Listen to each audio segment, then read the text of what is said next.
بسم اللہ الرحمن الرحیم۔ میں آج آپ حضرات کے سامنے نماز کا ایک اہم مسئلہ بیان کروں گا کہ اکثر لوگوں کی اس کے اوپر توجہ نہیں ہوتی۔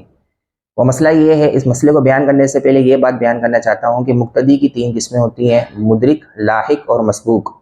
آج چونکہ میرا بیان کا تعلق مسبوق کے ساتھ ہے، لہٰذا میں مسبوق کے متعلق آپ حضرات کے سامنے بیان کروں گا۔ مسبوق کہتے ہیں کہ وہ مقتدی کہ جس کی ایک یا ایک سے زائد رکعت چھوٹ چکی ہو۔ امام صاحب دوسری رکعت میں ہے، یا اگر شامل ہو گئے تو اس کی ایک رکعت چھوٹ گئی۔ امام صاحب تیسری رکعت میں تھے، یہ آ کر شامل ہو گیا، اس کی 2 رکعتیں چھوٹ گئی۔ الغرض جس کی ایک یا ایک سے زائد رکعتیں چھوٹ جائیں، اس مقتدی کو مسبوق کہتے ہیں۔ اب مسبوق کے متعلق انتہائی ایک اہم مسئلہ ہے، وہ یہ ہے کہ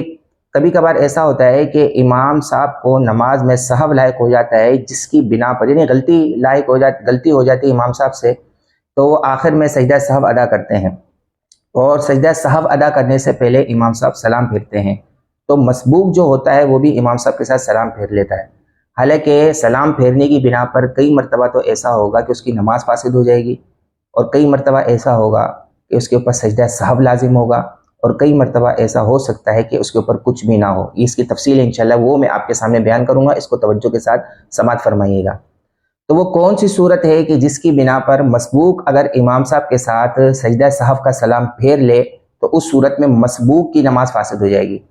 تو وہ صورت یہ ہے کہ اگر مسبوق نے جان بوجھ کر عمدن امام صاحب کے ساتھ سلام پھیر لیا سجدہ سہو کا، تو اس صورت میں مسبوق کی نماز فاسد ہو جائے گی، اب وہ دوبارہ لوٹائے گا نماز کو۔ اور وہ صورت کہ اس کے اوپر کچھ بھی واجب نہیں ہوگا اگر سلام پھیر لے، وہ کون سی صورت ہے کہ اگر بھولے سے مسبوق نے بھولے سے امام صاحب سے پہلے یا امام صاحب کے ساتھ ہی سلام پھیر لیا، سجدہ سہو سے پہلے جو سلام پھیرتے ہیں، بھولے سے امام صاحب سے پہلے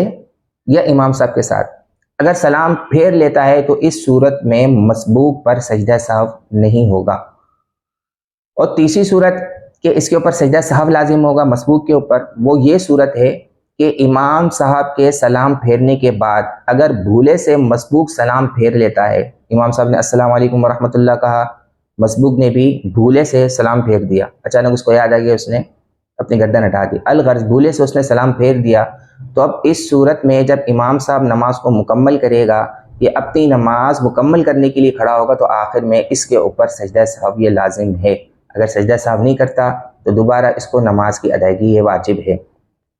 اس مسئلے کو آپ غور سے اپنے ذہن میں محفوظ بٹھائیے گا اور غور سے سماعت فرمائیے گا اس کو، اور جو ائمہ حضرات اس مسئلے کو دیکھ رہے ہیں، ان کے اوپر بھی کبھی کبھار ایسا ہوتا ہے ائمہ حضرات پر کہ سہو لاحق ہو جاتا ہے اور آخر میں سجدہ سہو کرتے ہیں، تو ان کے لیے بھی ضروری ہے کہ سجدہ سہو ادا کرنے کے بعد سلام پھیرنے کے بعد جب نماز کو مکمل کر لیں تو مقتدیوں کے سامنے اس مسئلے کو بیان کر دیں، تاکہ اگر جو بھی مسبوق ہوگا، اگر ان صورتوں میں سے اگر کوئی صورت ان مسبوقوں کے ساتھ اگر لاحق ہو گئی ہوگی تو وہ اس مسئلے پر عمل کرتے ہوئے اپنی نماز کو لوٹائیں گے، اپنی نماز کو مکمل کریں گے، جو بھی صورت ہوگی وہ کر لیں گے۔ اس مسئلے کو اپنے ذہنوں میں محفوظ رکھیے گا۔ اللہ تبارک و تعالیٰ کی بارگاہ میں دعا ہے کہ ان باتوں کو ذہن میں محفوظ رکھ کر دوسروں تک پہنچانے کی توفیق عطا فرمائے۔ آمین و آخر دعوانا ان الحمد للہ رب العالمین۔